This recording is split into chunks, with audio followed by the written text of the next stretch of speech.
All right. So again, thank you for joining me this morning. Today, we're going to be discussing common sense strategies for competing with corporate. And the very first thing that I want to discuss with you is what we call the five business engines. And so essentially what the five business engines are, they are the various areas of your practice that we believe you need to be investing a certain amount of time and energy into. But more importantly, we believe that the time and energy that you and capital that you invest in those areas needs to be consistent with whatever your overall vision for your practice and your career is. So, for example, if you envision yourself being a comprehensive advanced technology, high end cosmetic oriented dental practice, then there are certain decisions you need to make in each of these engines, and those decisions need to be consistent with that vision. So, an example of that would be if your vision is to be high end, comprehensive, advanced technology, it's going to be really difficult to do that with a fee schedule in the 40th percentile. And you're also going to need to make sure that you've got certain financial policies and processes and systems in place to make sure that you're getting paid. There needs to be certain investments in CE and all those kinds of things. So the five business engines are pretty straightforward. The first one is organization, systems and organization. So we need to make sure that we've got certain systems and protocols and processes, how we collect money, how we enroll treatment, annual performance reviews. I also had a conversation on one of these events that we're doing last night with David Rice and Ignite DDS. And one of the things I would encourage you to do, if you're not doing this is certainly a belief system that I have, and that is this. We all do annual performance reviews with our employees to make sure that our employees are performing at the level that we need them to. But how often do we have annual performance reviews for the leaders, for the doctors, for the owners of the business? I think that's very important. And I don't think that there is a better perspective to get than the people that you lead. So if I want to learn how to become a better leader, I think the very first step I need to take is identify, what those areas of opportunity are from the people that I actually lead. They're going to have a very unique insight and perspective, on where those opportunities are, and not receiving so much from, a standpoint of judgment or criticism, but just certainly be open to feedback from your team as to how you can improve as a leader. This is a conversation I have with the coaches that I work with across the Southeast. Anybody that works for me, these are conversations that I have with them on a regular basis, because I truly want to learn, how I can best lead them, what resources and guidance they need from me, how I can improve my communication style, and just become a better leader, so that together, collectively, we achieve, bigger and better results. So there are certain systems and organization that needs to be in place. How you schedule your policy and procedure, annual performance reviews, your workflow, your clinical workflow, how things work in the back. Do you get intraoral camera photos with every patient? Are you doing photography? What are the different systems that you have in your practice that support your vision? The next engine is clinical and technology. So if our vision is to be comprehensive quality care, what aspects of your clinical and technology engine do you feel are consistent or inconsistent with your vision? So, for example, if your vision is to be advanced technology on the cutting edge, do you have CERAC? Do you have Celea laser? Do you have CBCT? Are you 3D printing implant guides? What technology do we have in place, and what procedures are we providing? We're going to get into this one pretty deep a little bit later in our presentation this morning. The next one is sales and marketing. Obviously, we want to make sure that we're sending the message to our patients, sending a message to our patients that's consistent with this vision. So, not just what platforms are we utilizing to get the message out there. Obviously, Facebook and Instagram and Twitter and YouTube and our website and Google pay-per-click ads and all that kind of stuff. All those platforms are important, but what message are we actually sending? Are we leveraging videography, which I strongly recommend that you are? Are we accurately articulating what our vision is to our patients? Because one of the things that I would tell you, and we'll talk about this in detail and in length throughout this presentation, but one of the things that I would tell you is that people don't buy what you do. They're not coming to you to buy dentistry. They're not coming to you for crowns and bridges. They're coming to you for a relationship. They're coming to you for how you do what you do, not so much what you actually do, because every dental practice out there does the same stuff. They all do crowns and bridges and fillings and prophies, but every one of them does it just a little differently. They communicate it just a little differently. Their relationship with their patients is just a little bit is unique. That's the thing that appeals to people. That's the thing that attracts people. So that's the thing that we've got to learn how to leverage more so than pretty much anything else. The next one is people. This presentation, for the most part, is going to be a lot about this particular component here. Well, this component and this component are extraordinarily important. I believe that people are your biggest competitive advantage. That is the number one thing that gives you leverage. That's the number one thing that differentiates you from every other practice out there, is the quality of people that you employ, the training that they receive, how competent they are, and the experience that they ultimately provide the patient. That's what people are buying. Not so much crowns and bridges. The last one is finance. Obviously, we need to make sure that our financial engine is consistent with our vision statement. So if our vision is comprehensive, comprehensive, cutting edge, advanced, customer service, trust and relationship, family oriented atmosphere, then obviously we're going to have to be able to collect a certain number of dollars to pay for the technology and to pay for the CE and to pay for the training and to be able to recruit the kinds of people that are going to provide the experience that we're committed to providing. They've got to be trained on what that experience looks like. We've got to be able to retain those people with, fringe benefits like health insurance and 401k match and paid time off. We've got to be able to provide those kinds of things, those kinds of benefits to the type of people that are worth more, that are more educated, more trained, more experienced. And collectively, with all of these 5 engines, as long as we're making decisions that are consistent with our vision in all 5 of these engines, then we have a much higher propensity of achieving that vision statement. And what I find a lot of times with a lot of doctors that recruit myself or my partners or coaches into their practices to help them work on some of these things is they either have a very vague idea of what this is. They kind of know what they want. They kind of have a vision statement, or they have, a statement written on a piece of paper and framed somewhere in their office, but there's no emotional connection to it. Most people know what to do. So most people know what to do in terms of organization and clinical technology and sales and marketing and so on.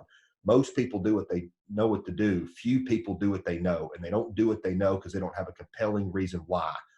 Your vision is the reason why. Leaders, CEOs, the owner doctor, you are the visionary. You are the one that establishes the vision collectively with the input of all of your people. And you're the one that inspires them behind that vision, that reason why it's compelling, how it benefits your practice, your patient, your team, why it's important. The reason why is what is going to have them do all the things that need to be done in each of these 5 engines. Okay, we'll talk about leadership. We'll talk about leadership in some detail in our conversation today as well. The next thing I want to share with you is what we call the various areas of skill that practices possess. One of the areas of skill that we invest time and energy into is management skills. And so there are certain things that we need to understand from a management standpoint. How do you manage people? How do you lead people? How do you hold everything together? What's your, organization and systems engine looking like? How do we hold people accountable? There are certain skills that we need to possess from a management standpoint in order to achieve the results that we're looking for. The next area of skill that we need to possess are clinical skills. And obviously you went to school for a very long time, invested a tremendous amount of money in gaining an education and acquiring a specific skill set. That skill set is what is used to then in turn provide the dentistry. The challenge is that you can have the best management systems and management skills in the world, and you can be the most incredible clinician that has ever stepped into a dental practice. If we don't have communication skills, the other 2 don't matter, because we can't enroll the dentistry that we know how to do and that we become very competent and capable in providing. And we can't get the management systems to work because nobody does what needs to be done. And that's all a lack of communication skills. So communication skills is hands down the single most important area of skill that you can possibly possess in business ownership in general. Also wanted to share with you what we call people, process, and product. So the process that is in place, that's the workflow, that's the system, that's how we attract new patients, how we retain patients, what our recare system looks like, how we enroll treatment, how we schedule patients, how we collect money. Those are your processes, and those are very important. Obviously, we've got to have structure, and we've got to have strategy, and we've got to have a certain level of systematization. You got to have systems in place in order to make sure that those things are consistent. The reason the systems are so important is because I'll speak to large groups of dentists all the time, and one of the questions that I'll ask them is, how many of you have this experience where production is 180,000 one month, and then it's 120,000 the next month, and it's 210 the next month, and then 160 the next month? How many of you have production and collection that goes up and down, and the vast majority of the hands in the room will go up? And the reason that is a lack of system. There's not either the system's in place and it's not being followed because there's a lack of accountability, maybe a lack of leadership, or there's an ineffective system in place, or perhaps no system at all. So there has to be systems in place. There has to be processes in place to make things consistent, because if your production and collection is doing this number every month and I'm the business owner, I don't know if I can hire the assistant that I need. I don't know if I can afford to hire the hygienist or add the person at the front desk. My team is telling me they need help, and I'm telling you I can't afford it because production and collection is doing this number, is doing this thing each month. So in January I can afford it, but February I don't know.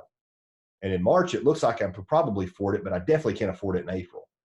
And so that's why systems are so important. We've got to have consistency. We've got to have predictability. That provides job security for the team. It provides security and certainty for the owner. It reduces stress. It increases predictability and certainty. It just puts us in a better position to lead, own, operate, and manage a successful business. The next thing, the next component of just owning and operating a business is the product that you provide. Now, dentistry as a services industry is a service, not so much a product, but I would argue that you do actually provide a product. You provide an experience, and that experience is going to differ from one practice to the next. So I would tell you that corporate dental practices excel in this particular area. They are phenomenal in this area. They have the best systems. They have expanded hours. They have expanded days. You can schedule patients online. They've got 24-hour customer service. They've got all the processes in place, but where corporate struggles and where private practice has the opportunity to gain some leverage and to accelerate market share or market penetration, is with the products and services that you provide. The product that you provide, which includes the services. So obviously the dental services that you provide fall under this category. But I would say in the big, if we're looking at this thing 30,000 feet, the product that you provide is the overall experience, the overall relationship, what your connection to the patient is. Obviously, corporate practices, corporate DSOs provide a lot of the same services that you provide, but the product, how you feel when you leave there is very, very different than how you feel when you leave a very competent and capable and successful private practice. Just the experience that I had was very different. The level of trust and respect and concern and compassion is very different. And I believe that the biggest contributor to why that product is so different is the people. And I'll make some comments throughout this presentation, and it's not my intention to offend anybody. It's not coming from a place of judgment or criticism or anything like that. It's just based on the observations that I've made doing what I do for many years, the interactions that I've had with my clients and other industry professionals. It's just really what my perspective and perception is on the situation. What I find to be the case, and I'm not saying that there are not competent, quality, capable, educated, skilled business professionals that work in corporate dentistry. That's not what I'm saying at all. But what I am saying is that for the most part, for the vast majority of people, corporate dentistry is an entry-level type scenario. Most of your associate dentists come out of dental school and go into corporate dentistry because they give them that, signing bonus, and they give them that guaranteed $150,000 a year for the first 6 months. And then if they're not producing, 3 times that after 6 months, and they kick them out. It's an entry level type position. A lot of the private practices have much higher standards in terms of confidence and training and skill level than corporate does. And so a lot of your young dental assistants that don't get recruited by private practices when they come out of dental assisting school, they find themselves working for Aspen or Castle or Pacific Dental. A lot of your hygienists, the same thing. A lot of your associate dentists, the same thing. So I don't think corporate is their number one choice. I think they choose corporate because corporate has some amenities available to them, has an opportunity available to them that private practice either is not financially in a position to provide, or they don't know that those things exist, or whatever.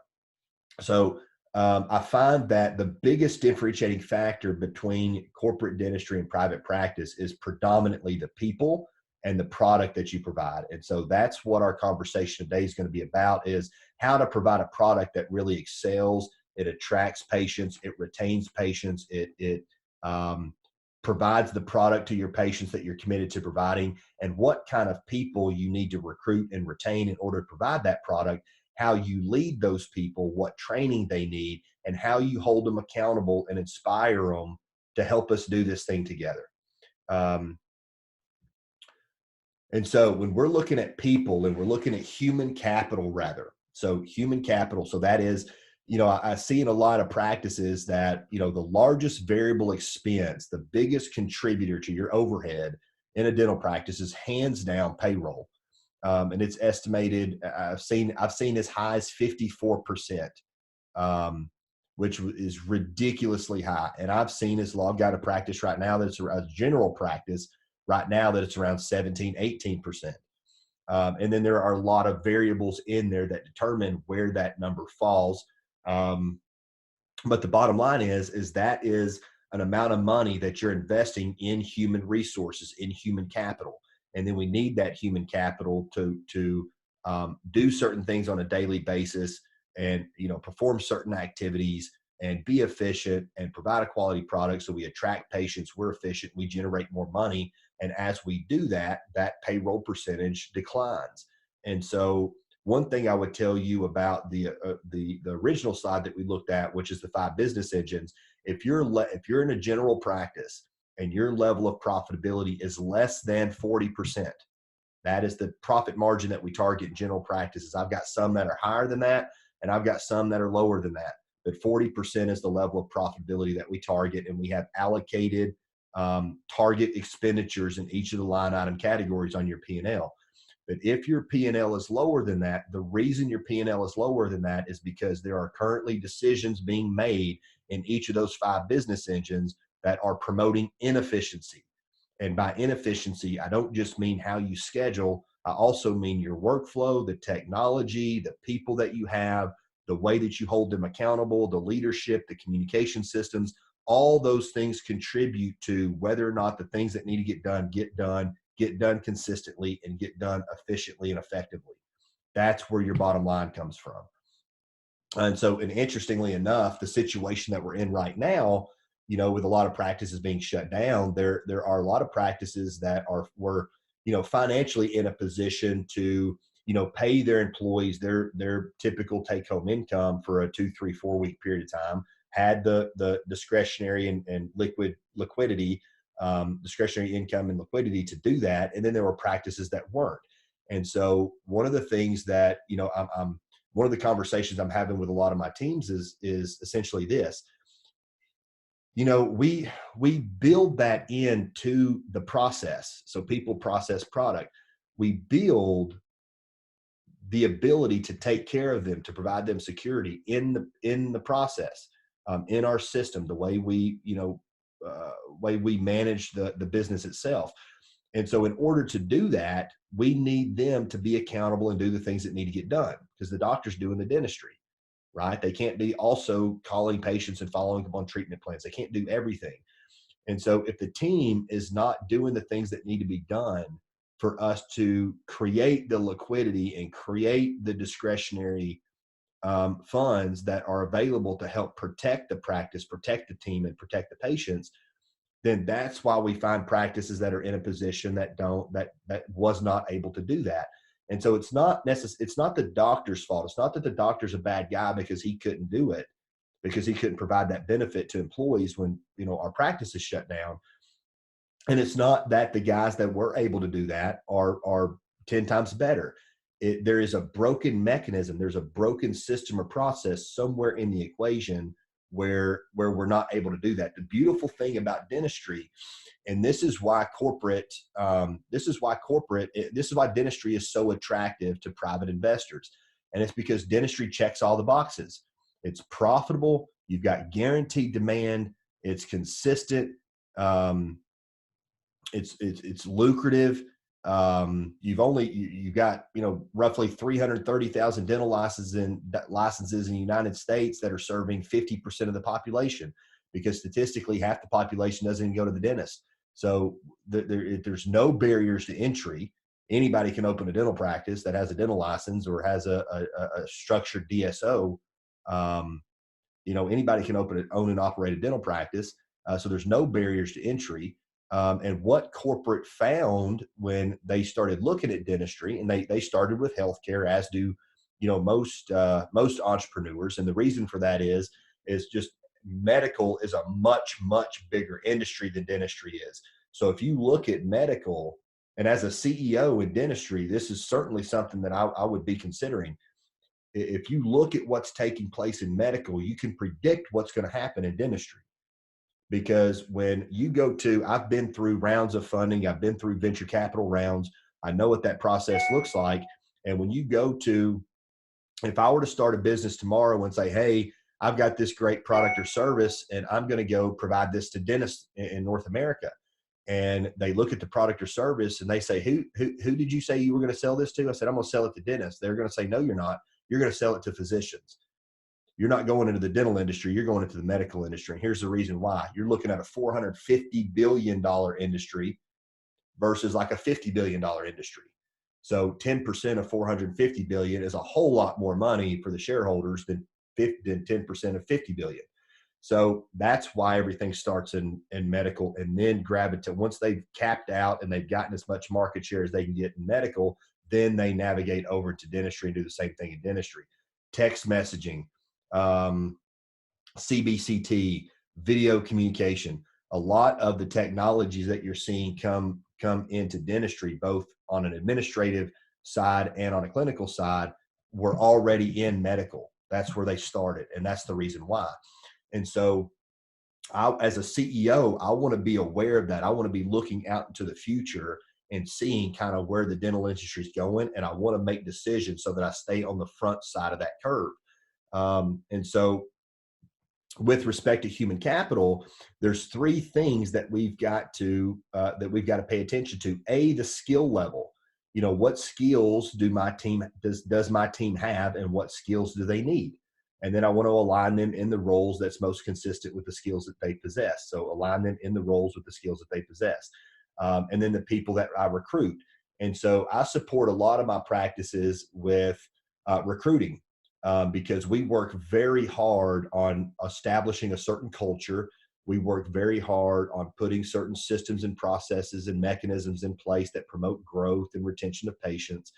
And so because we work so hard in eliminating the drama and all the subgrouping and all that stuff, we work very hard on creating that culture, you know, where we look forward to coming to work and we follow the rules and we do what's expected of us and we're accountable. And they're rewarded very highly for that. You know, one of the things that I can say is, and I had this conversation with all my teams, is my goal is to have every team member in every practice that I work with and my Fortune counterparts around the country to be amongst the highest paid dental professionals in the industry, not just the doctors, but the team too. And I'm going to walk you through a system that allows us to do that. But it's rewards based. It's not tenure based. It's not an automatic, 10% increase, cost of living, annual increase each year. Me personally, I don't believe in that. I don't know if that came from the the decade or so that I spent in management with FedEx, and our biggest competitor being UPS, which is obviously unionized, and that being FedEx's biggest competitive advantage is that, with UPS, people get paid more every year for doing less. And so our competitive advantage at FedEx became, we paid our people very well, treated them very well, and they did more. Not necessarily because their compensation was tied to how much they did, not so much just showing up for work. So I think there's some really key distinctions to be made in there. But the bottom line is the way that you maximize your human capital, is to recruit the right people. And I recruit on 3 criteria, and I would encourage you to do the same. Attitude first. I see so many people go out and say they're looking for an administrative coordinator, they're looking for a dental assistant, and they say, I've got to have a dental assistant with at least 5 years experience that knows how to design CEREC crowns, or I got to have an insurance coordinator who with at least 5 years experience that's turnkey. I can plug her in. I don't have to teach her a thing.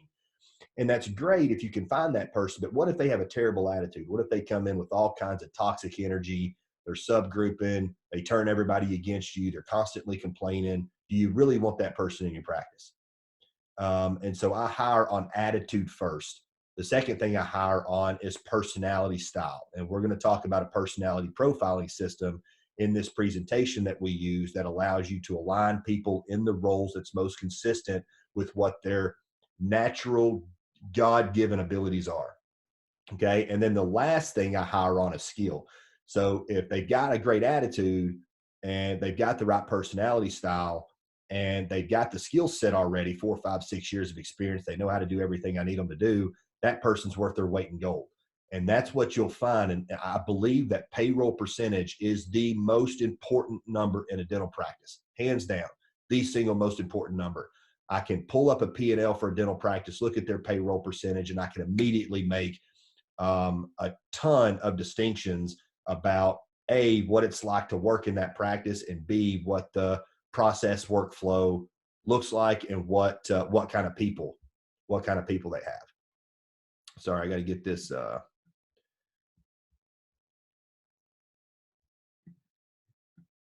Trying to get this thing out of the way here. All right. What kind of people they have in place, what kind of leadership is present. That one number tells me so much about that practice.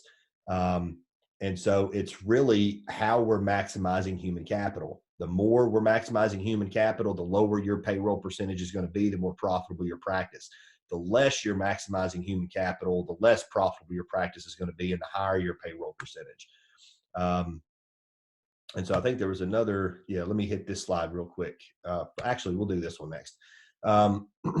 So this is the DISC profile. And this is we use this for a lot of things, but this is a personality profiling system that we use to create high performance teams. And to give you an idea of what each of these components looks like, your D-type personalities, they are your task-oriented, your extroverted, assertive, direct, to the point, decisive, risk takers, action oriented. They take action. They're your driver type personalities, your dominant type personalities. Okay. Then you've got your I type personalities. Your I type personalities are also extroverted, but they're more people oriented. They are passionate. They are influential. They are very communicative. They are very outgoing. They're the people that can go into a room full of 100 strangers and leave with 100 friends. If you're on Facebook, these people over here, your D's, these are the people that are very open with their opinion. They're very opinionated. Everything on their page is political, right? And your I-type people, these are the people that if you look at a post on their Facebook page, they've got 350 likes, for like a selfie, right? They're always liking and commenting on other people's posts. Okay, those are your influential people. Those are your I-type personalities. They're constantly interacting with other people. Then you've got your S-type people. Your S-type people are your steady, your supporters, your go with the flow, very indecisive. They like consistency. They like structure. They like predictability. And for the love of all that is holy, please do not change a thing because it will turn their entire world upside down. And then the last personality style are your C-type people. Your C-type people are very compliant by nature. They're your rule followers. They want data. They want information. They want statistics. They want studies. They're going to look at all the information about something before they make a decision. They're very indecisive, but they're also perfectionistic. So it may take them a longer time to make a decision, but they're going to make the right decision. The likelihood that they make the wrong decision is very low because they're very conscientious, they're perfectionistic. So your D-type people are going to make 50 decisions and take 50 actions by the time your C-type people do, but your D-type person is going to mess up 49 times. They're going to get it wrong 49 times. The C-type person is going to get it right the first time. Okay. Now, one thing I want you to understand is we are all four of these. So we possess all four of these personality characteristics. And just like we have a right hand and a left hand, we prefer one over the other. So there are areas in your life, different contexts, where you're going to be more of a D. There are different areas of your life where you're going to be more of an I or more of an S or more of a C. And there are certain roles within a practice and certain career paths that are more appropriate based on your personality preference. And so your D-type people, your drivers, they make really good office managers. They make really good leaders. They make really good just in any management role. They're typically pretty good in sales because they go for the close. Your I-type people are very good at sales. They are salespeople by nature. They're influential by nature. These are really good because they're bubbly and outgoing. These make really good receptionists or administrative coordinators. These are the people that you want answering the phone. This is the person you want as a new patient coordinator. This is the person that you want managing your social media and designing your 2020 marketing calendar. That's what they do. That's their natural inclination is to connect with other people. And so not only will they be much better at it, they're also going to enjoy it a lot more.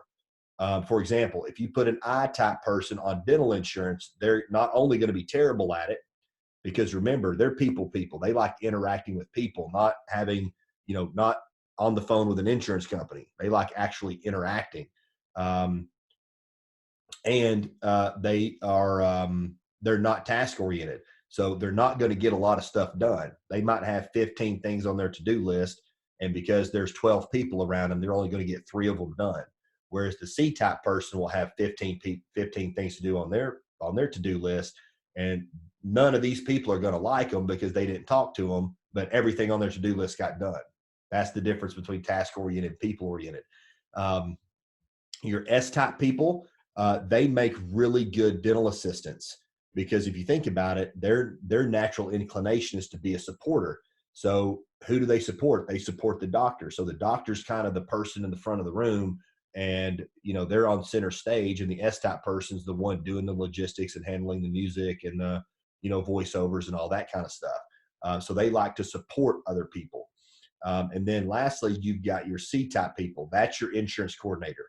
That's the person that's going to make sure that we get all the insurance claims perfect before they go out. They're going to follow up on the insurance claims in a timely manner to make sure they get collected because they're task oriented. They want to get those things completed. And in my experience, what I've found is dental hygienists tend to be somewhere in somewhere between these two. A DI type personality or an ID type personality, they tend to make the best dental hygienist in my experience. That doesn't mean that a SC or a CS or an SI can't be a great dental hygienist. But what we've got to recognize is we've got to be coachable. We've got to be open to identifying what our weaknesses are, where I'm not so good, where my areas of opportunity are, where my ability to improve is, and then make a conscious effort to get the resources and the coaching and the information and direction I need to develop that strength into a weakness. And so I think that part is very, very important. Just because you're naturally inclined to be successful or not successful for a specific role doesn't mean you can't grow into that role and adopt strengths that you don't currently have and develop your weaknesses. So that's one of the reasons why our organization focuses first on people, personal development, professional development, and then on systems. Because again, you can have the best systems in the world, and we've got great systems, and I'll be happy to give you those systems. But all the wrong people can have all the right systems, they're not going to get anywhere. But all the right people, the right team, the right attitudes, the right personalities in the right roles can have the worst systems in the world, and they're still going to make progress. So very, very important. A couple of points here on how to maximize human capital. We just talked about proper team selection.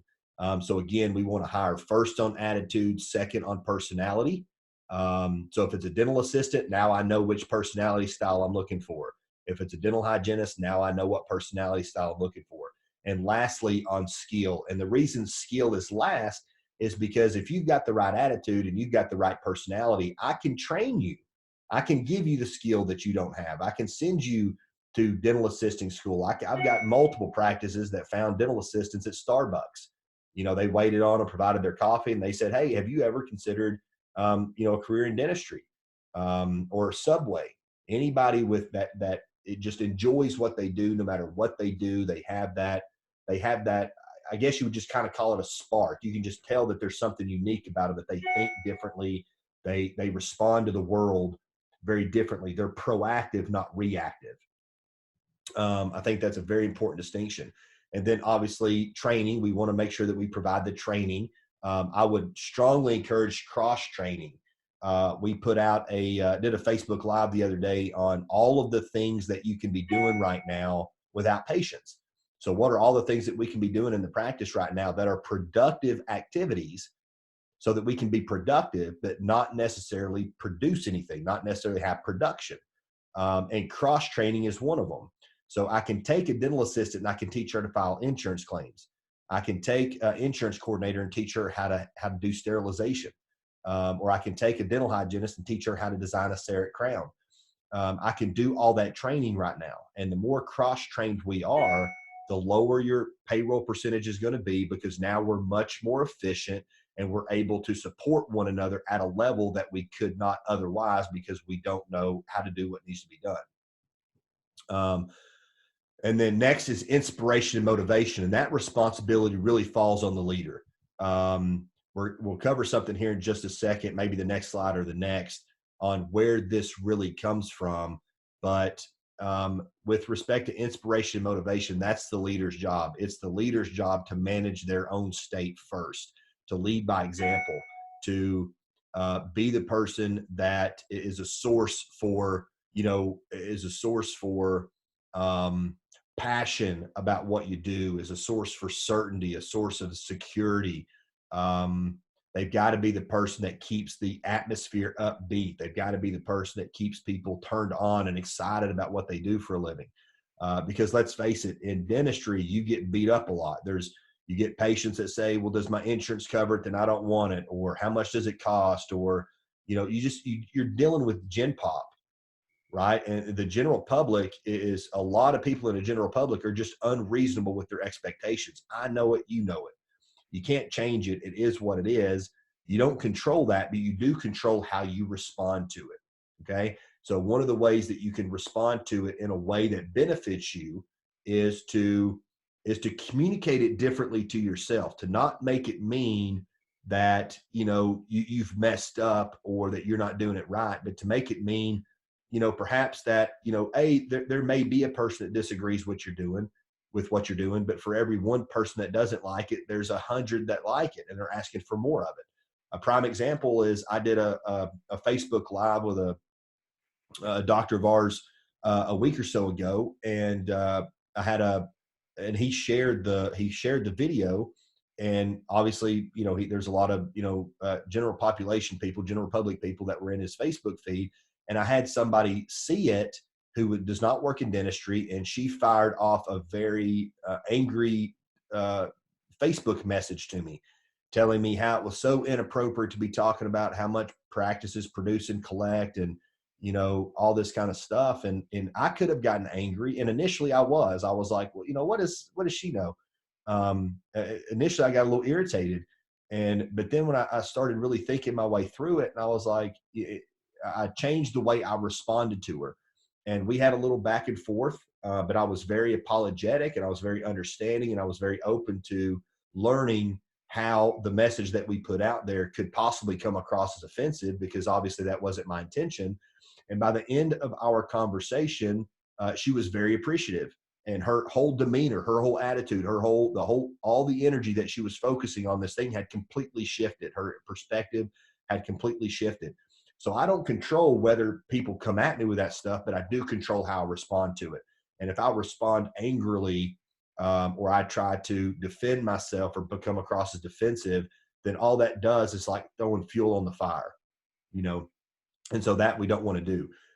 So as leaders, we have that unfair responsibility placed on our shoulders to be the person that keeps everybody turned on and moving in the right direction. I can't stress the next one enough, and that is monitoring and measuring. I use dental intel with all of my practices. There's a lot of different monitoring softwares out there. I found that one to be the most intuitive, and I've used a lot of different ones. I found that one to be the most intuitive. But we've got to be monitoring, we've got to be measuring to make sure that the systems that we have in place and the actions that we're taking on a daily basis are working. And if they're not working, we've got to be willing to change them. And then lastly, jackpots and rewards. So the example that I gave you earlier, where there are some practices out there that were able to compensate their employees their typical, wages the first 1 or 2, 3 weeks of the shutdown, I would consider that a jackpot. I would definitely consider that a reward. That was not a requirement of the employer. They didn't have to do that. They could do it if they had the liquidity to do it, but it certainly wasn't a requirement. They could have just asked the employees to file for unemployment like everybody else, and reserved and kept those reserves. So I certainly believe that that's a benefit. Having days where either you've got some kind of a bonus program in place, or you've got like grab bag programs in place, or profit shares in place. Those things are very important, because if I'm going to ask the team to do these things consistently and do them the way that I believe they need to be done to get the best result, there's got to be something in it for them too. And I know you say, well, John, they get a paycheck. You're absolutely right. They do get a paycheck. And what I tell my teams is your paycheck is for doing your job. Your paycheck is for doing your job. If you do your job, you get a paycheck. Bonus is for results. And so if you want bonus, if you want jackpots, if you want rewards, that is for results. What results am I looking for? Outline those for your team, and give them something to move toward. Give them a reason why to move towards it. A few qualities of great leadership. You've got to have empowering belief systems.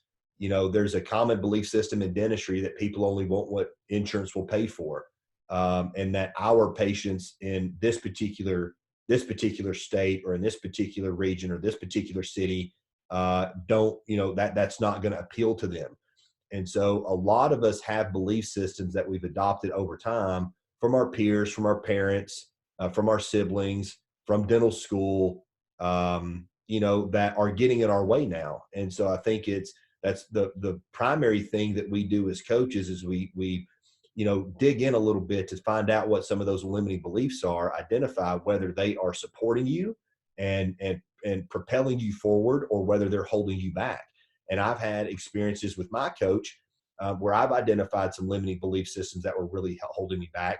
And I can tell you without a doubt that as I made progress in eliminating those belief systems, I made incredible progress in my career. The next one is optimism. This is something that's hard to do, especially in times like now, where everything around you is uncertain. There's a lot of questions. It seems like nobody really knows what's going on. The information's changing on a daily basis. We really don't know when we're going to get to open back up. There's a lot of uncertainty out there, but even in the face of uncertainty, we've got to be optimistic. We've got to believe that it can be better. So see things as they are, but don't see them worse than they are. See that they can be better than they are. And then identify the steps that you need to take to make it better. So in any period like this, in any setback, I think it's important to, ask whatever questions we need to ask about, what we can learn from that situation, how we can prevent it from happening again. So every setback is a learning experience. It's kind of like, before you shoot the arrow, I do a lot of bow hunting, and before you shoot the arrow, you got to pull it back. So maybe the situation that we're in right now is not happening to us. Maybe it's happening for us, because there's a lot of opportunities that are being created right now that the intelligent folks out there are focusing on, and they see the opportunities, and those are the decisions that they're making. And they're going to be in a much different position when this whole thing subsides. And so I think that's extremely important. Courage, I can't stress that one enough. Courage is not the absence of fear. Courage is the presence of fear and taking action in spite of.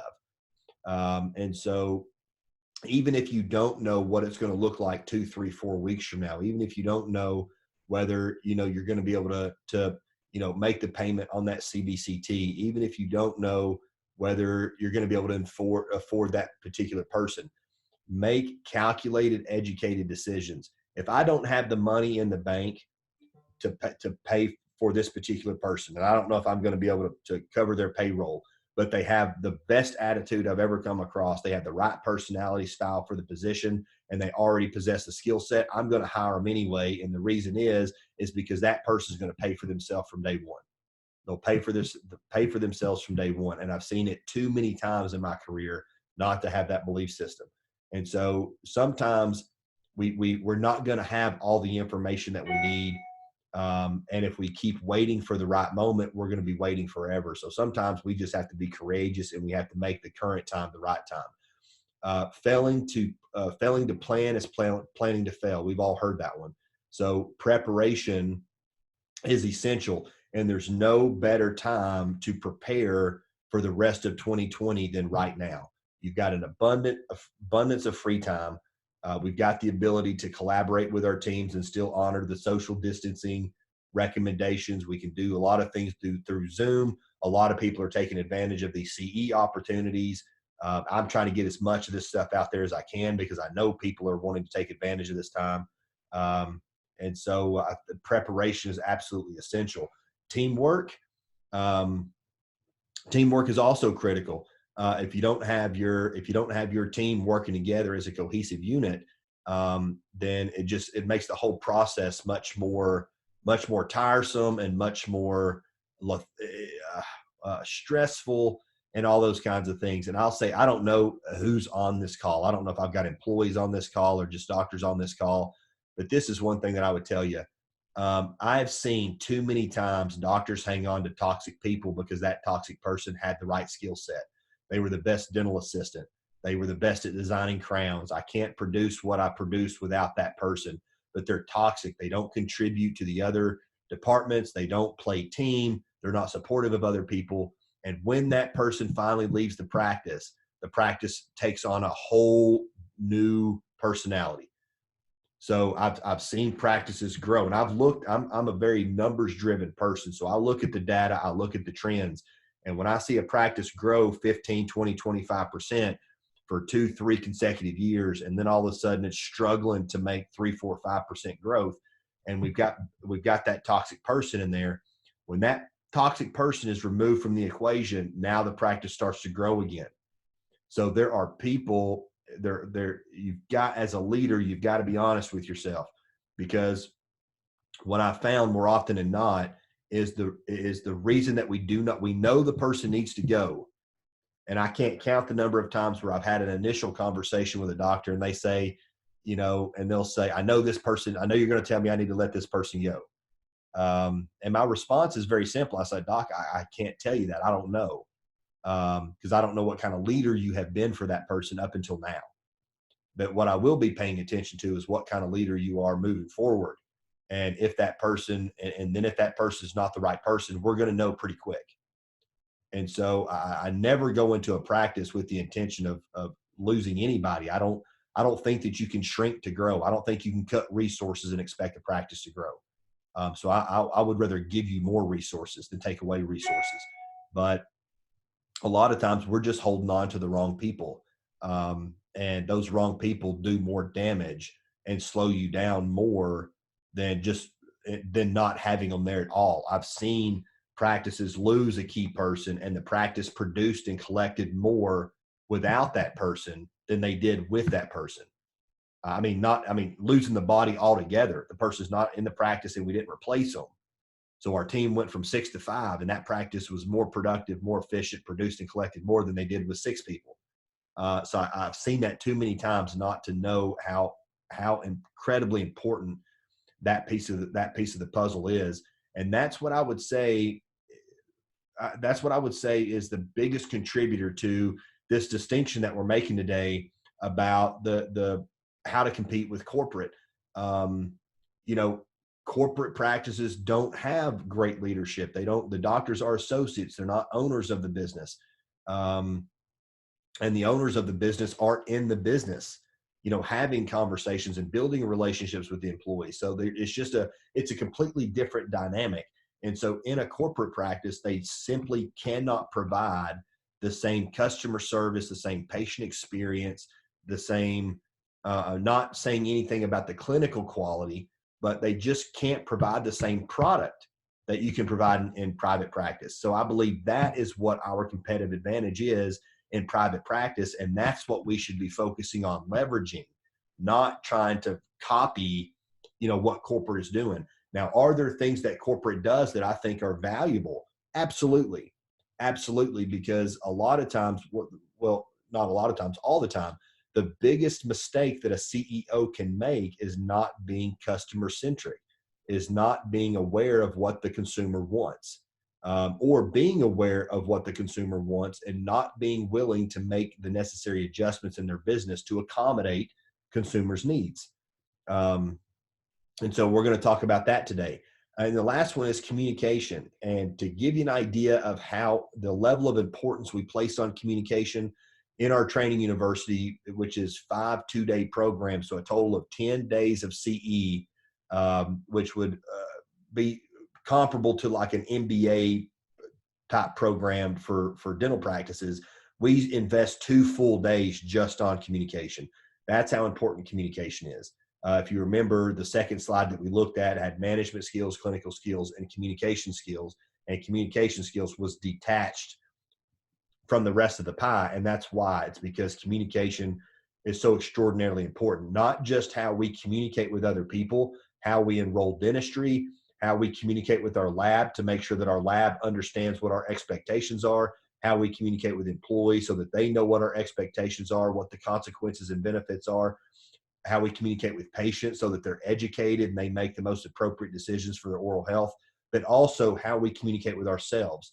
And am I communicating in a disempowering way with myself or an empowering way? So for example, when this whole thing hit, when this whole COVID-19 thing hit and we all got shut down, a lot of people asked a really, really, really poor question. They says, how bad is this going to be? They said, is this going to bankrupt me? That's a terrible question to ask because now your focus is directed on all the negative stuff that's going to be happening around you. That stuff's going to happen whether you're looking for it or not. You don't have to go looking for it to be there. It's there. But there's also a lot of positive stuff. So a great question I could ask, and a question that a lot of my clients, this is where most of my clients came from. Actually, it's where all my clients came from. Their very first question is, how do I take care of my team? How do I make sure my team is okay? And then I had some other clients reach out to me and say, hey, how can we rebound from this thing strong? What opportunities are showing up right now that I'm not looking for, that I need to be aware of? And there's a ton of them. And we're going to talk about what some of those are, but not just how we communicate with other people, but also how we communicate with ourselves. That's very important. And then lastly, a willingness to make decisions and do the right thing. So if you know that person's the wrong person, if you know that person's holding you back, A, you're not the only one that knows they're holding you back. And B, you're not the only one that's suffering. The team doesn't make the decision to let that person go, you do. And if you're choosing to hold on to them, then that means you're making a decision to hold your team back from bigger and better things. So we've got to be willing to make decisions, be decisive, and we've got to be willing to do the right thing. There is a leadership model that we encourage and teach our clients. Now, this isn't ours. This comes from Ken Blanchard, but it's essentially called the Blanchard Leadership Model.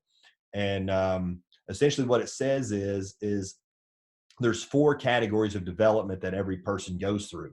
When they first come into the practice, they're what we call an enthusiastic beginner, which means they're really excited, they're really turned on, they want to learn anything, they're willing to do whatever you ask them to do. And then you've got but they don't know what to do. So they're really excited and they'll do whatever you tell them to do, but they don't know what they're doing. So you can't just turn them loose, because then they'll mess everything up, right? And so they need a certain level of direction. They don't need a lot of encouragement. They don't need a lot of support. You don't really need to tell them why to do what needs to be done. For the most part, they just need to know what needs to be done and how it needs to be done, and they'll go do it. But over time, what happens is they start to get a little disconnected. So their level of excitement deteriorates, their level of passion deteriorates. Everything's starting to become routine and boring and mundane. And now they haven't mastered it yet. So they still need a lot of direction. They still need to know how to do it and what to do. But now they also need some encouragement. They need some support. Okay. So it's kind of like a lot of practices have that 90-day probationary period, where after the 90 days, that's when health insurance kicks in. That's when they're eligible for bonus and a lot of those kinds of things. So it kind of follows suit with that. So at this stage in the game, they need some level of support. The way that you know that somebody is in this particular phase, and also the way that you can help identify your leadership style, because some people are directive leaders, which means they're great at providing direction, but they're poor at supporting. Other people, those are your D and C type personalities. Other people are terrible at direction, but great at providing support. Those are your S and I type people. So depending on where you fall in a DISC profile, you can make some distinctions about what your leadership style is and where some of your weaknesses could potentially be. So if you have a turnover problem where people are constantly quitting, this is the category where they're quitting. And it's because they're not getting the support that they need to get into the next level. The next level is the reluctant contributor. And what this means is they've now mastered the process, so that they know what they're doing. They know how to do it.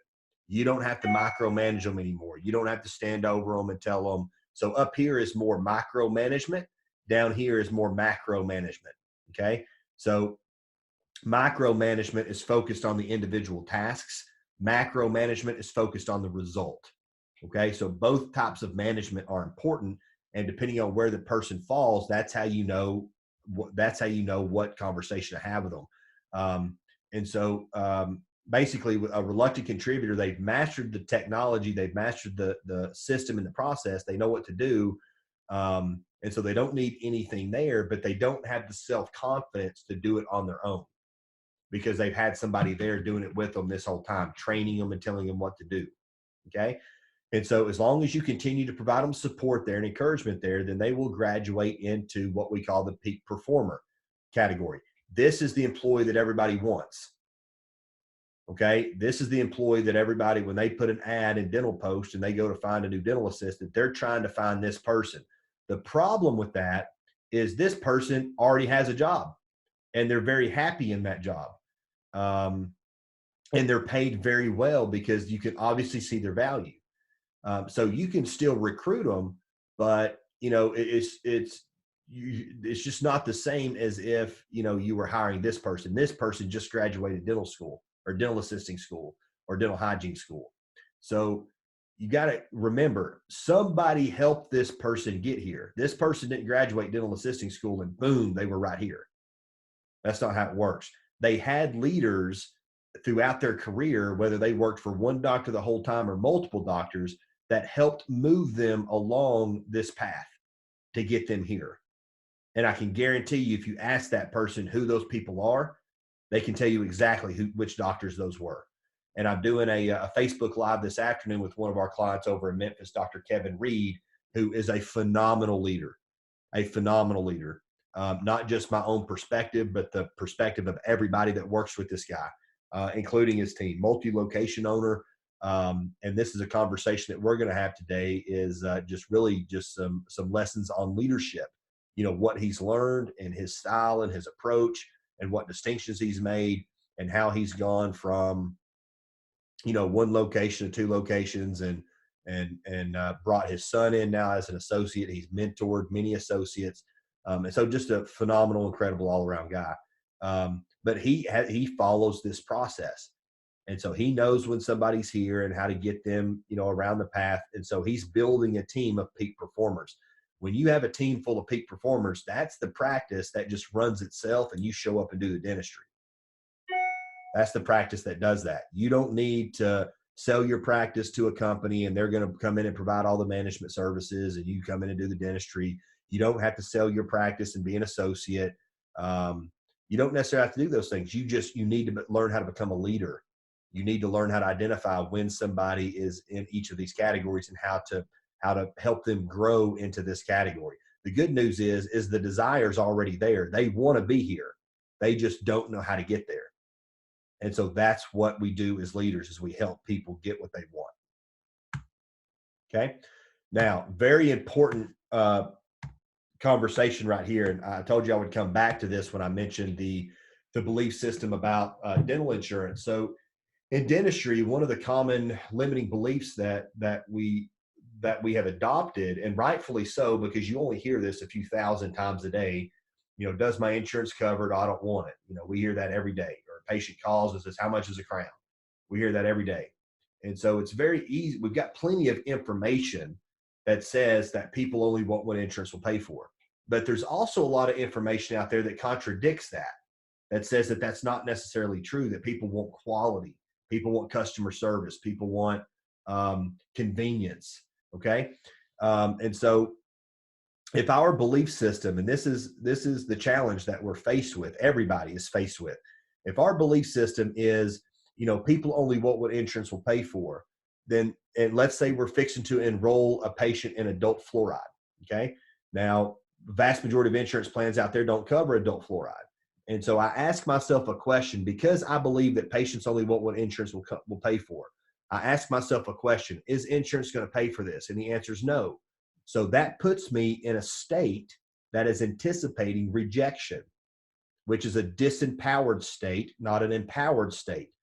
So I'm not confident, I'm not secure, I'm anticipating rejection, which is going to influence how I communicate with that patient. So what I do is I go to the patient and I say, now insurance isn't going to pay for this. And the patient says, oh, well, if insurance isn't going to pay for it, then I don't want it. So basically what I just did is I just handed the patient the objection. I handed them the recipe, the formula to turn me down. And if you think about it, if we have two things to talk about, one thing that's really important and one thing that's not so important, which one do we talk about first? The one that's most important. So when I start talking to the patient about insurance coverage, before I talk to them about the treatment or the service that they need, I just told them that insurance is more important than the actual care that they're going to receive in our office. And I know that's not our intention. That's never our intention, but this is how limiting beliefs get in our way and create results that we don't want. So when the patient says, oh, well, I don't want it, then it reinforces the belief system. I told you patients only want what insurance will pay for. And we create a self-fulfilling prophecy. So not to go too deep here, but I would share with you this. This is a pattern of behavior. We do it at work. We do it at home. We do it with our kids. We do it with our spouse. We do it with our patients. We do it with our employees. Okay. It's a pattern of behavior, and it's active and present in every aspect of our life. But we adopted these belief systems from our society, from our community, from other people, throughout our life. So do not conform to the pattern of this world, right? But be transformed by the renewing of your mind.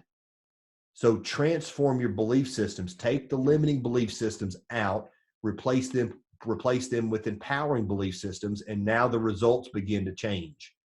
That's coaching. That's what we do for our clients. That's what we do for our teams. And that's what our clients, when they learn this and they learn how to coach and they learn the questions, they in turn do this with their employees. And the result is we bring people along this path here fairly quickly, and we build a team of high performing team members that run the practice so the doctor can come in and do the dentistry. And then they start looking for other opportunities like, wow, I did this in one location, let's do it at another location and another location. So we work with a lot of multi-location practices, and we work with a lot of large group practices, because once that solo practice, that two hygienists, two dental assistant, two people at the front desk, and one doctor, once that has become systematized and once it's become efficient and easy and predictable, now it's not a challenge for us anymore. Now we need to take another step in our own professional growth, personal and professional growth. Next, we need goals. So once we've got the right team in place, we've got them inspired, we've got the right leadership in place, we know how to lead them, we know how to develop them, then we've got to get our team on board with the mechanisms that we're going to use to grow the dental practice. And so we'll take an example here. And this is a profit sharing program that we use with a lot of our practices. And to give you an example of how this looks, let's say we've got one doctor, 6 staff members. So let's say 2 hygienists, 2 assistants, and 2 people at the front desk. Let's say the practice is doing somewhere in the ballpark of $1 million. So in 2018, the practice generated $1 million in collections with 20% staff overhead. Okay. Then we would take 100, divide it by 20, and that gives us a BAM factor of 5. So BAM means basic amount of money. The basic amount of money I need to get the bills paid, get the team paid, and make sure that that everything is covered. Okay. So if your staff overhead is 30%, then we would take 100 and divide it by 30. Okay. And that would be, what is that, like 3.33 or something like that? That would be your BAM factor. Okay, so we would then take what we want to make in 2019. Each staff member wants a $5,000 a year raise. So we would go to the team and say, team, this is what we want to do this year. We want to grow by 35%. We want to implement implants. We want to implement ortho. We want to do sleep. We want to utilize block scheduling. We want to add a room of hygiene, and we want to build our recare system. And in order to do that, I need your help. So what would it have to look like financially in order for you to get really excited about helping us do this? Okay. And everybody comes up with a different number. I've had teams tell me $1,000 a month. Teams tell me 250. It looks different for everybody. But the bottom line is I'm going to build this program around exactly what they asked for. Because at the end of the day, they control whether they get this $5,000 a year raise, not me. They don't have to come to the doctor and ask the doctor for a raise. And I have this conversation with my teams all day long, because it's the wrong approach. You don't go to the doctor and ask for a raise. You go to the doctor and say, doctor, how do I become worth more? How do I bring more value? What would have to happen for me to be worth $2 more per hour? And if they come and ask you that question, you better well be prepared with the answer. You can start designing all these CEREC crowns. You can start utilizing intraoral cameras with all your patients. You can manage our social media and make sure that we've got a good online reputation. You've got to be prepared to tell them. You can become expanded duties, right? So we've got to give them some direction there. So let's say each staff member wants a $5,000 a year raise. Okay, so that's $30,000 in the bonus pool. $30,000 times 5, which was our BAM factor, is $150,000 in additional revenue. So 2018 collections was $1 million. 2019 goal was 1.1, or is going to be 1.15. So the 1 million plus the $150,000 we need to collect in addition to hit that mark. Okay, and this works on a 3-month rolling average. So we establish the BAM factor. What is the staff overhead of the practice? Calculate the net collections, which is gross collections minus refunds to patients or insurance companies, and then calculate the total compensation paid to employees, including vacation pay, temporary or relief pay, and exclude bonus pay or sick pay. Okay. Then we take a 3-month rolling average. So if in October collections were 94,000, November 98, December 101, that's a total of 293,000. Staff wages for those months were 14.8, 15.2, 14.5 for a total of 44,500. So 44,500 times 5 is 222,500. We actually collected 293. So we took our payroll total here, we multiplied it times our BAM factor. And again, that BAM factor changes depending on what your staff salary percentage is. So if your staff salary percentage is 25%, not 20, then your BAM factor would be 4. Okay. And so we take our payroll total here, we multiply it times 5. That gives us what BAM was for those 3 months. And then we subtract that from what we actually collected. And that equates to 70,500. That equates to 70,500. Where's my cursor? In excess collections divided by the 3 months is 23,500. 23,500 divided by 5, which is our BAM factor, or times 0.2, and that gives us 42, 72, 73 in the bonus pool, which equates to about $713, $712 per staff person, per team member. Okay. And now what happens, we won't go through this today, but I'll certainly, if you reach out to me, I'll certainly happy to walk you through this.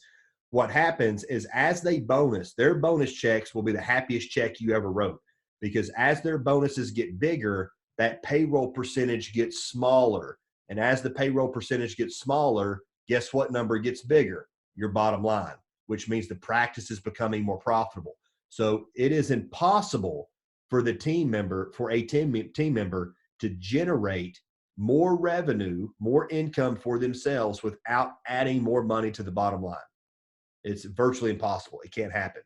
And so the more the team bonuses, obviously the more the practice is growing, but the more profitable the practice is becoming. Okay. So that's incredibly important. And they control this. You don't control this. You're there doing the dentistry. So if they want bonuses, they're going to have to work together as a team. They're going to have to communicate effectively. They're going to have to utilize certain systems like recare and reactivation and scheduling to goal and marketing. They're going to have to utilize those systems to do them consistently and be accountable. So you can lead them and you can inspire them and keep them turned on and keep their eyes focused on the outcome. They're actually going to do the work or do the activities that need to be done to produce this. So they are earning this income. They are earning this bonus. And I think that there's something to be said about when a person earns more money or earns a raise or earns a bonus, and there's a direct connection between that additional income or that outcome and the activities that took place to get them there. So that's one of the things I do with a lot of my teams is when we're doing our annual review and annual planning and we're looking at year over year growth, we're looking at where that growth came from. What directly contributed to the growth that we experienced last year? I had a practice last year that I think he grew, I want to say it was like 27% or something like that. And it went up. He went from like $1 million to like 1.2. Yeah, I think it was like $1 million to 1.27. And when we looked at his year over year growth, and I pulled this information out of Dental Intel, they reactivated $272,000 worth of treatment.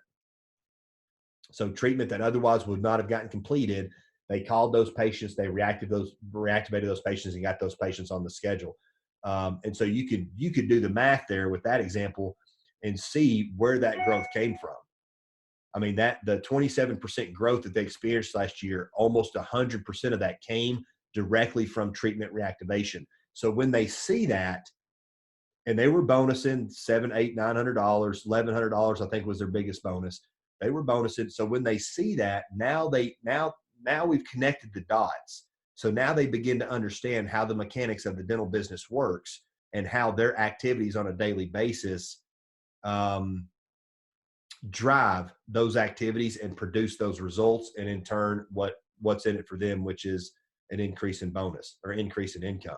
So the golden question for today And this is really what we've got to, how we've got to look at our practices from an executive ownership and CEO perspective, is what do patients want? What do they want? What do your patients want? And what we found is that patients want, statistically in numerous studies, what patients want are convenience, affordability, and comfort. And by comfort, what I mean is, I mean physical comfort and I mean emotional comfort. They've got to trust you. They've got to respect you. You've got to have a certain level of relationship with them. Also, physical comfort. Don't hurt me. Reduce my dental anxiety. Okay.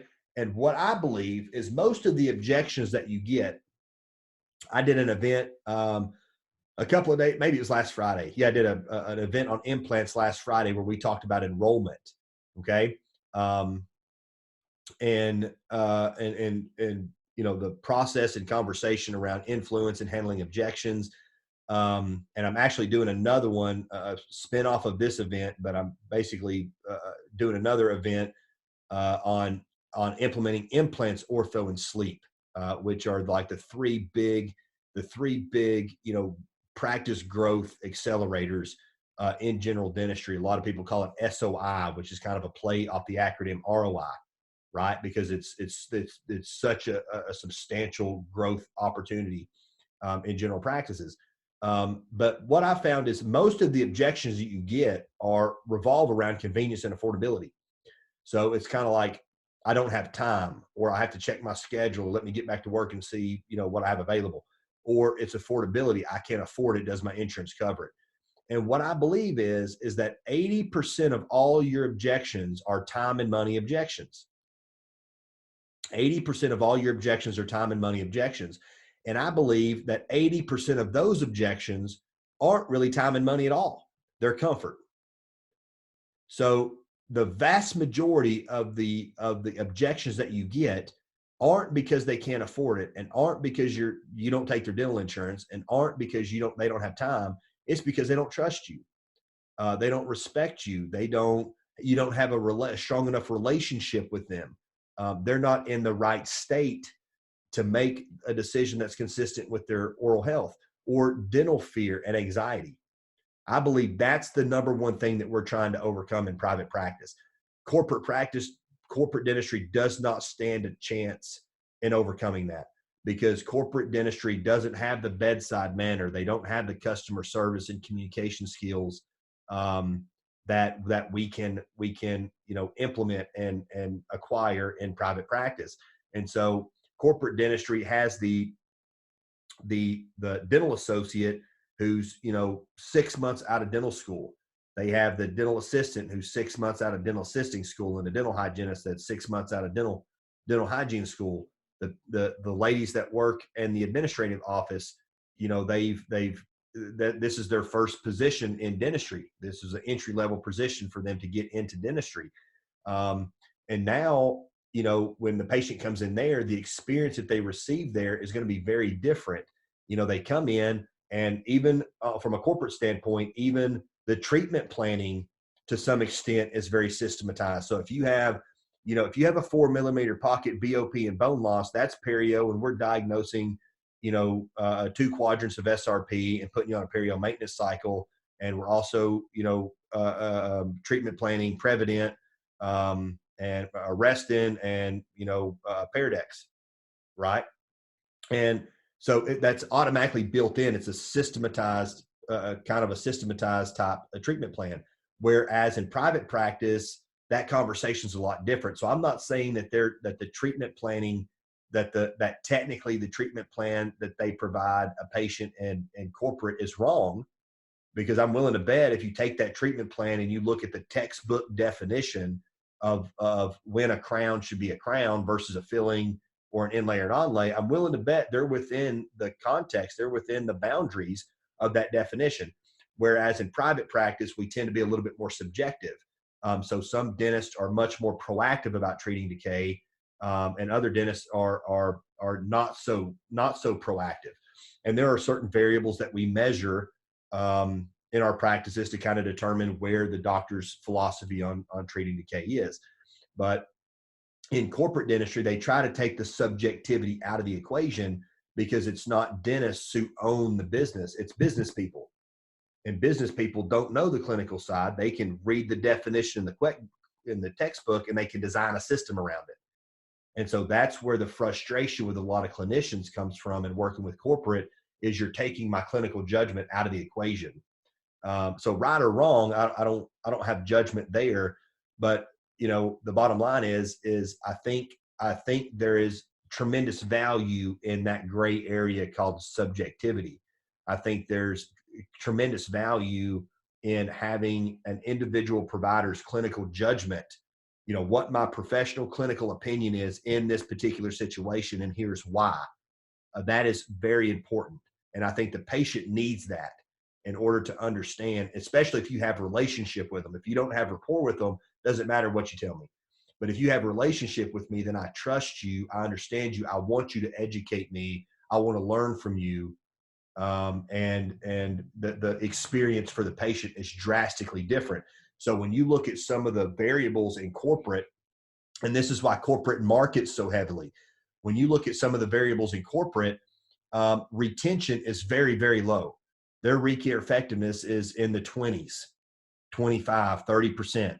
Whereas in private practice, the vast majority of our practices are in the 60s and 70s and 80s, with patient retention.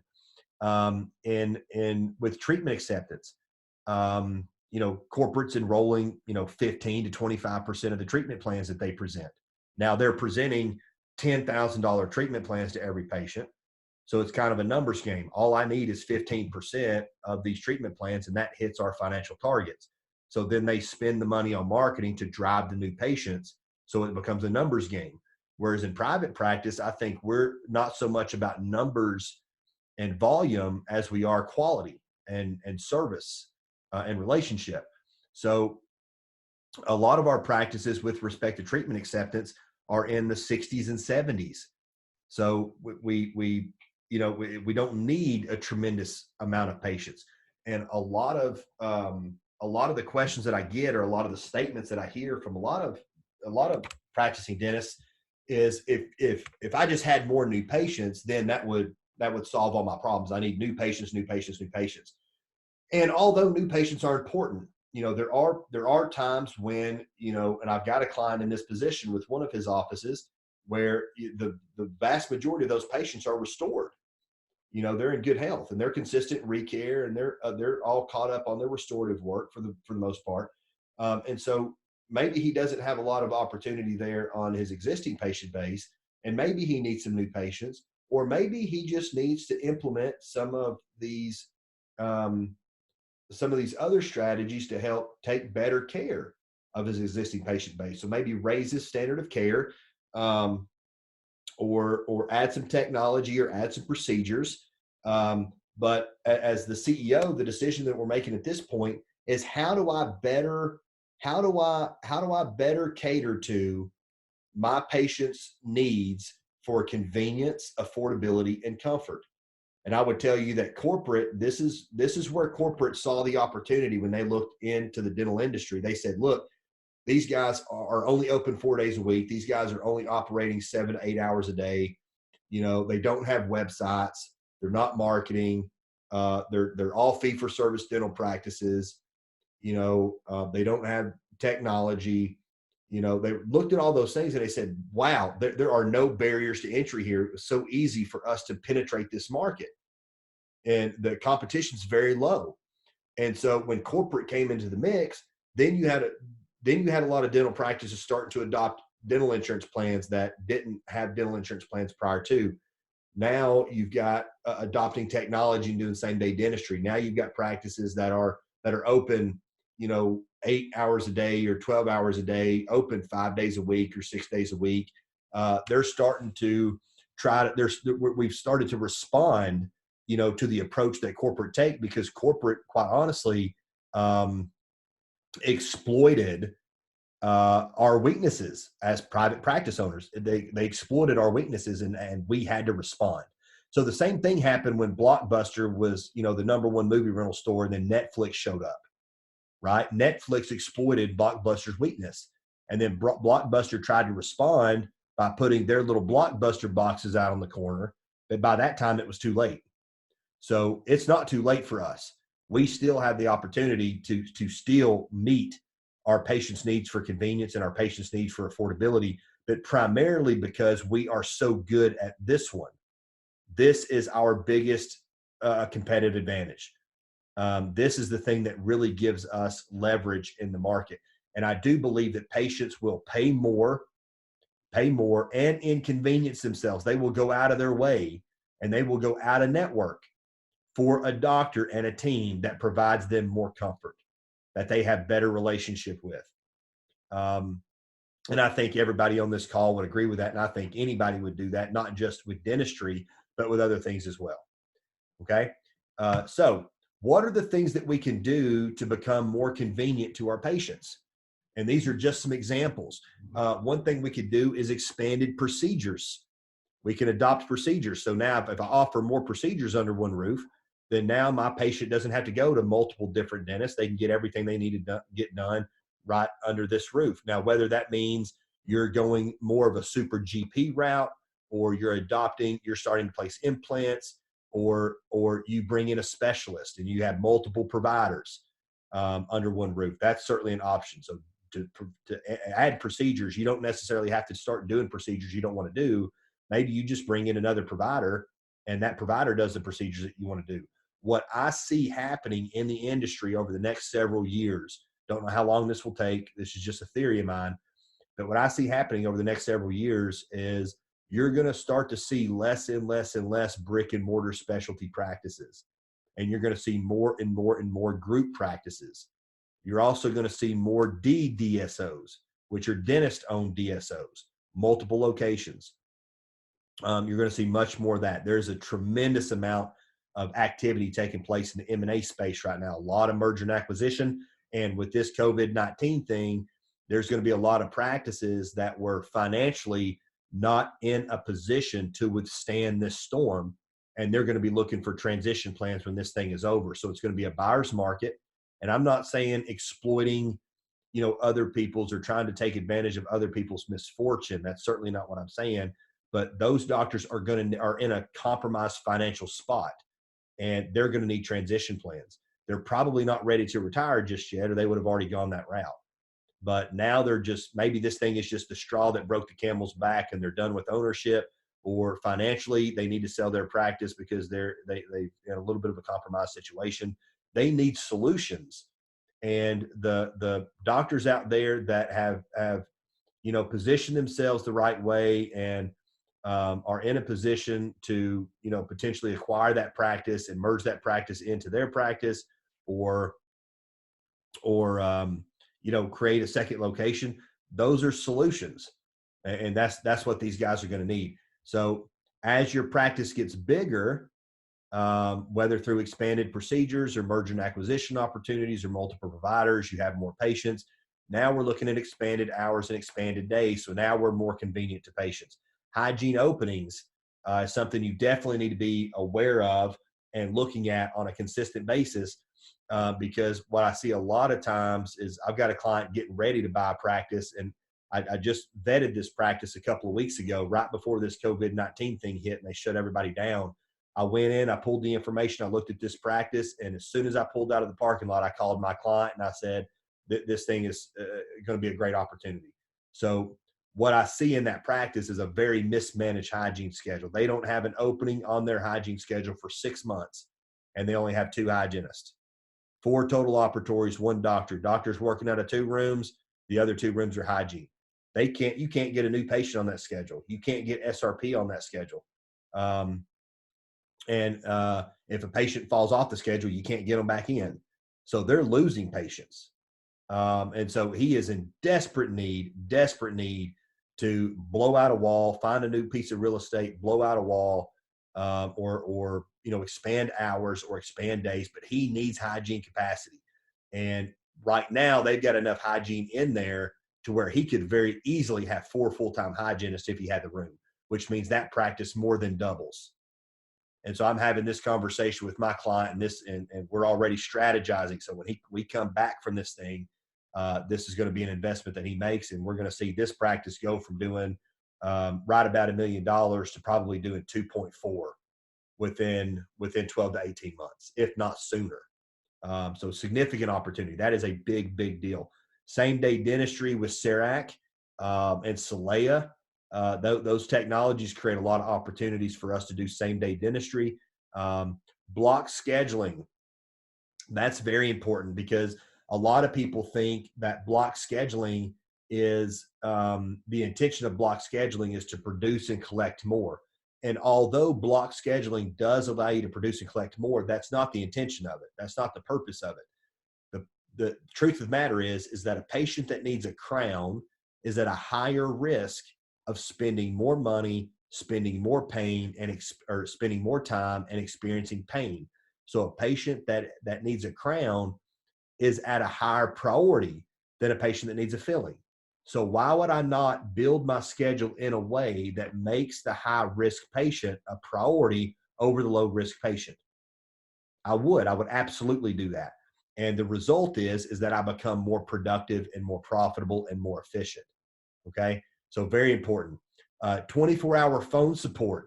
We've got to have 24-hour phone support. Patients don't want to call and leave a message and wait for you to call them back. But when we looked at state management earlier, you got to remember, for a patient to pick up the phone and call the practice, that means they're in state right now, not on Monday when you call them back. There's a lot that can happen between Saturday evening and Monday morning. So if their state changes between Saturday evening and Monday morning, you call them back, I don't need a dental appointment anymore, right? So we've got to have 24-hour support. We've got to have chat bots. We've got to have people that can engage the patient when they're on the website. And we've got to have landing pages and links on our website. So when a patient goes and searches for, whitening or searches for dental implants, they should not land on your homepage because now they've got to click extra places to get the information that they want. They should land on a landing page that's specific to exactly what they're asking for. That's more convenient. I don't have to go looking for stuff. It's right there. And there's a link on that page for me to apply for care credit, for me to insert some information. And now I can, a contact form. And now you can contact where I can, engage your chat bot and get some questions answered or whatever that looks like. We've got to have the ability to schedule online. So I've got it. If we're not open on Saturdays or not open on Fridays, but I need to schedule an appointment, if you're like my schedule, I don't, and if I have the time right now to go in and schedule my appointment, I don't want to leave a message and you call me back, because then I'm going to be on a coaching call, or I'm going to be doing one of these Zoom meetings, or I'm going to be in a client's office all day, and we're going to play phone tag for the next 2 weeks before I ever get this thing scheduled. Okay. There are a lot of people in professional services that are very challenged with that, or just don't have the patience, to wait. And so we've got to have the ability for them to schedule online. Online forms. We've got to have online forms. So that's for me my ability to either go in and fill the forms out digitally, hit submit, you automatically have them, or for me to print them off, fill them out, and take them in. I would recommend the digital submission over the print them off and bring them in. It's less convenient for me to carry stuff with me. Remember to grab that when I leave the house than it is for me to fill something out, hit submit. You've got it when I show up, and I can show up 5 minutes prior to my appointment, not 20, and you've already got everything you need. Good. Real quick before we go to the next one, I had a couple of questions come in. Your email is on the screen. Yes, on the very last slide here, I'm going to have my email and contact information. So you're welcome to call me, text me. I'm happy to schedule time with you or whatever we need to do to get you taken care of. Trying to get this off my screen over here. Doesn't want to cooperate with me. Okay. So convenience. The next one is, also for convenience. I've talked about this. I haven't scheduled this event yet, but if you're in our email database, then you'll receive an email about this. And if you're on our Fortune Management Mid-South Facebook page, then it's going to be in the event section.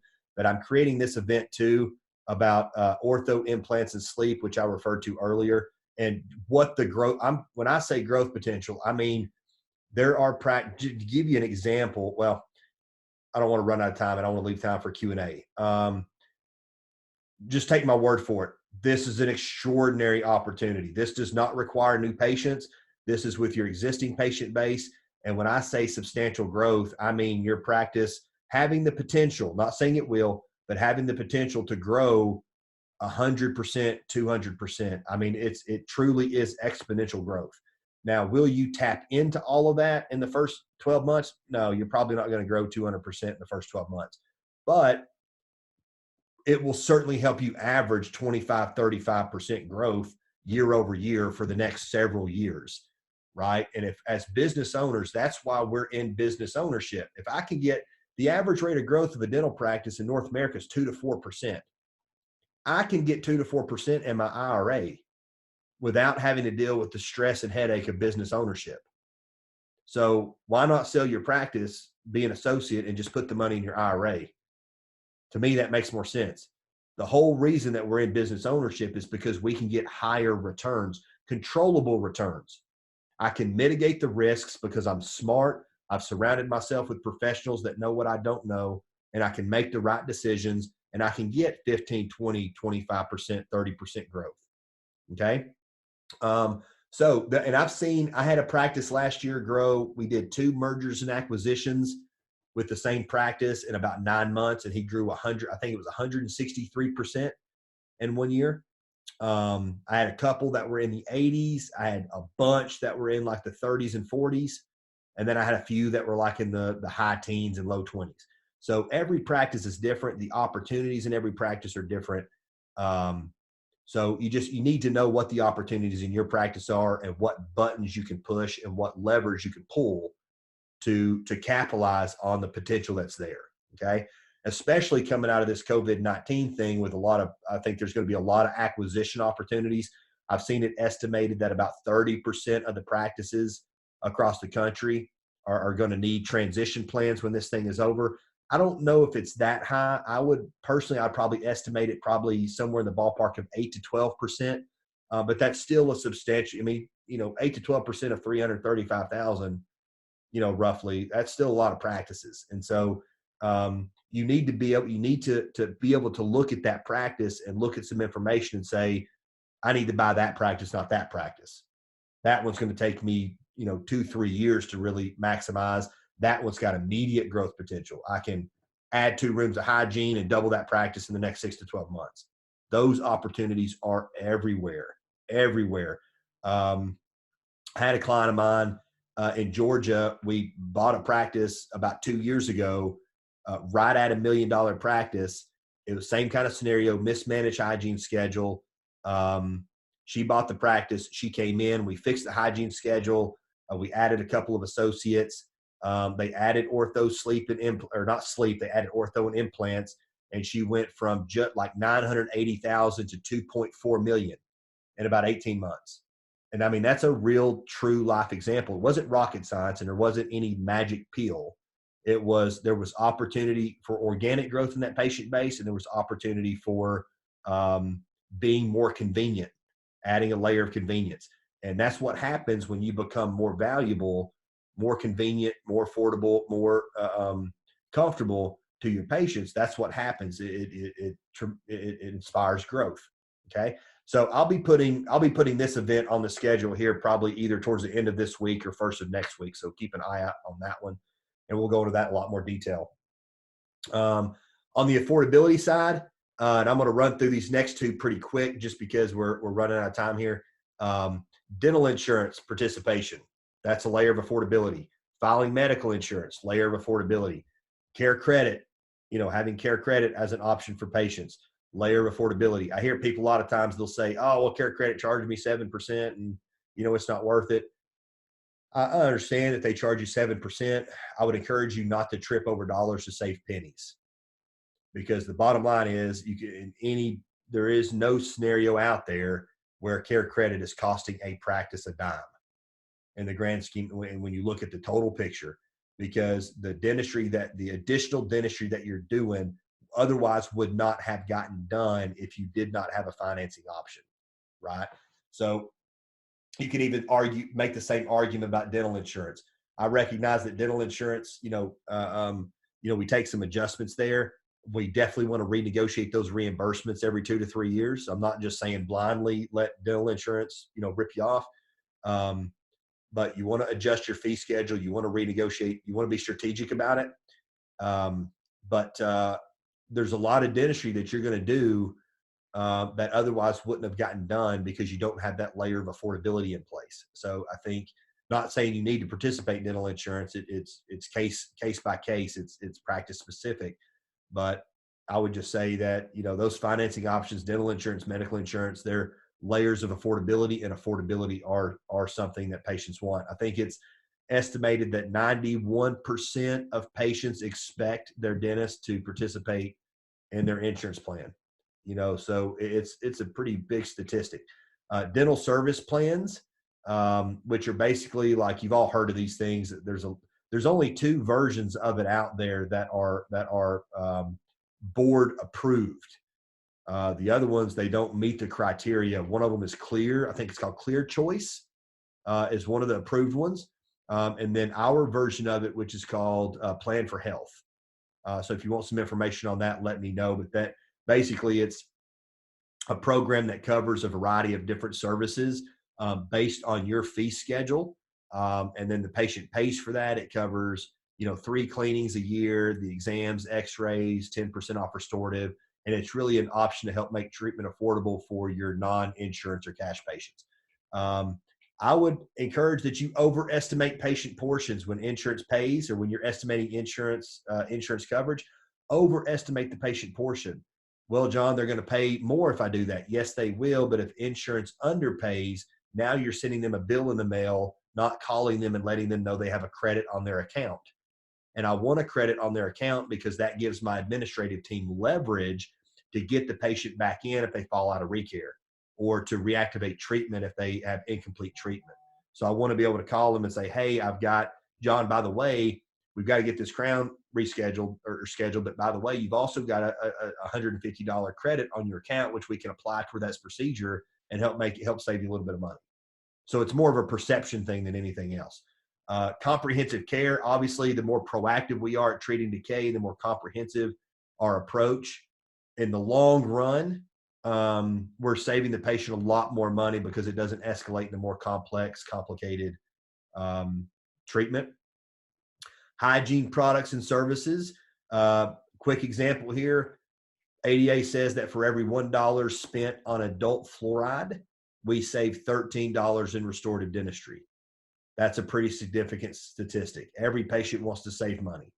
So because, John, I know that, affordability is so important to you, it's important to us. We want to save you as much money as possible. That's why I'm recommending adult fluoride at each hygiene appointment.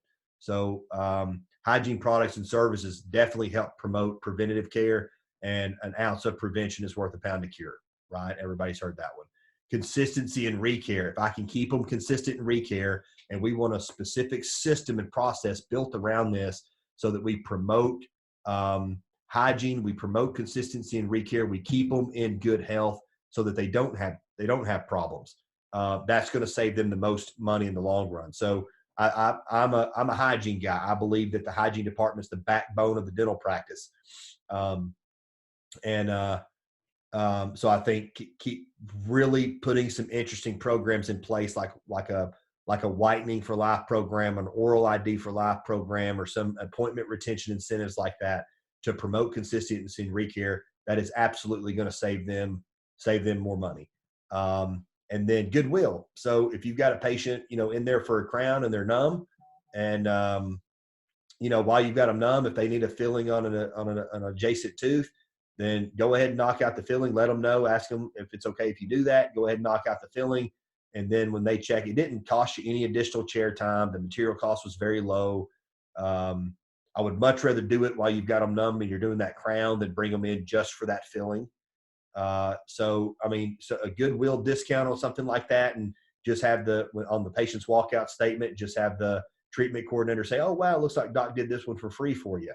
Right. And then have it written on there, $139 for a one surface filling, and discounted or whatever. Have that on there. That has them feel really good about knowing that they've come into the right place and that you're helping make treatment more affordable.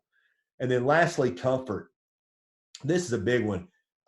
Digital impressions. People don't want trays of goo in their mouth that they choke on. That's old school dentistry. People want digital impression. I think for the vast majority of people, especially in major metropolitan areas, I think that we've pretty much adopted that technology.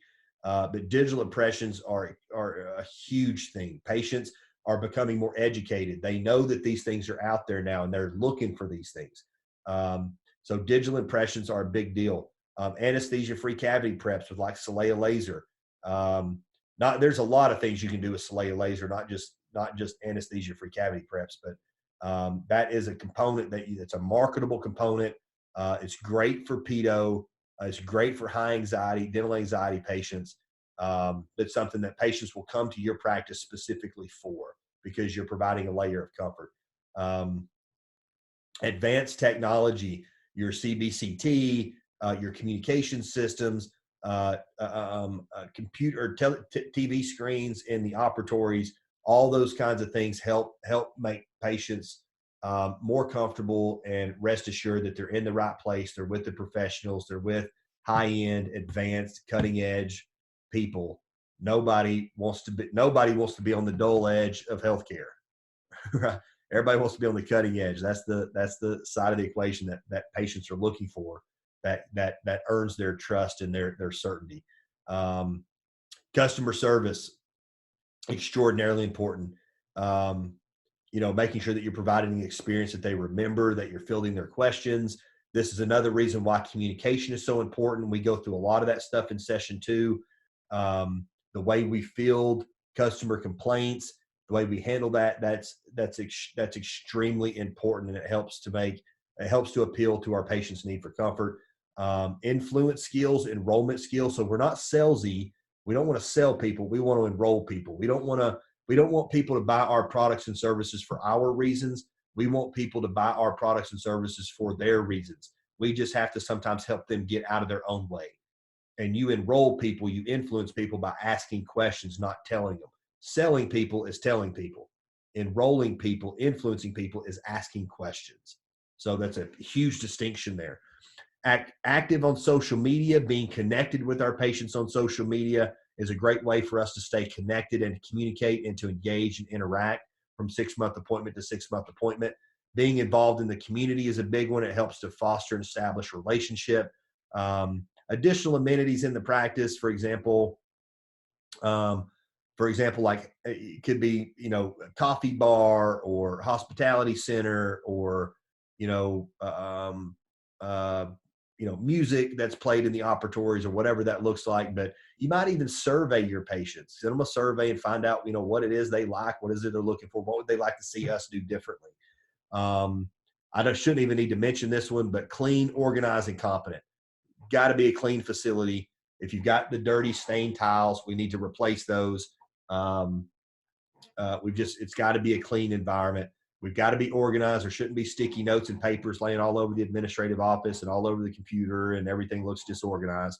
We've got to be organized, and we've got to be competent. When a patient asks a hygienist a question about dental insurance, the hygienist needs to be prepared to answer that question. I'm not saying she needs to have that conversation with the patient, but she needs to know the answer. Okay. We just got to be competent. We've got to know what's going on. Our right hand's got to know what our left hand is doing, so on and so forth. And then the last one, I would say, with educate at every opportunity. If you've got a TV in the reception area, you need to have educational and promotional stuff playing on that thing. You need to be educating your patients at every single opportunity. An educated patient makes more educated decisions. Okay. And I see a lot of people with Fox News on the TV. That's the worst thing you can have on the TV, because that is not the state that you want the patient in when they go back and potentially you have to present treatment to. We want them in a state that is concerned about their oral health and is making their oral health a priority. So educate and promote on the TV in the reception area, and then also on the phone. When patients call and you have to put them on hold, or say you're closed and it's got like hold music or whatever, that needs to be a voiceover talking about, did you know that Dr. Harris does dental implants? Dental implants are a great alternative to bridges or traditional bridges or partials, a great, solution for missing teeth. You need to have that on your telephone as well. What else? And then on your social media, you want to have videography, and you want to be putting educational, promotional stuff out there so that we can educate them on, through our social media channels and through our text message and email platforms. So we want to be able to send out, articles periodically from the doctor or for somebody about dental implants or the importance of sleep apnea and how it's, related to all these other things that people deal with, like stress and anxiety. We want to send that stuff out there so that our people are informed. They see us as the experts, right? Not just another dental practice. We are the leading dental practice. That makes me more comfortable. I'm not in the hands of a dentist. I'm in the care of the best dentist and dental practice. So, okay. So with all that said, I appreciate you guys joining me today. If you've got any questions that I can field with the time that we've got available, feel free to drop those in the chat box. And we can go ahead and talk those out. Your email is on the screen, or maybe, not sure what email was popping up. Maybe I think I know what you're talking about. My Apple email popped up over the right-hand side, and I couldn't get it to get off. So if you guys have any questions or anything that I can support you with, don't hesitate to reach out to me. You can text me, email me. I'm happy to field any questions you've got. And then obviously I'll stay on here for the next couple of minutes for anybody that has questions. I'll go ahead and unmute everybody in case you've got questions, and we can just talk it out in the time that we've got available.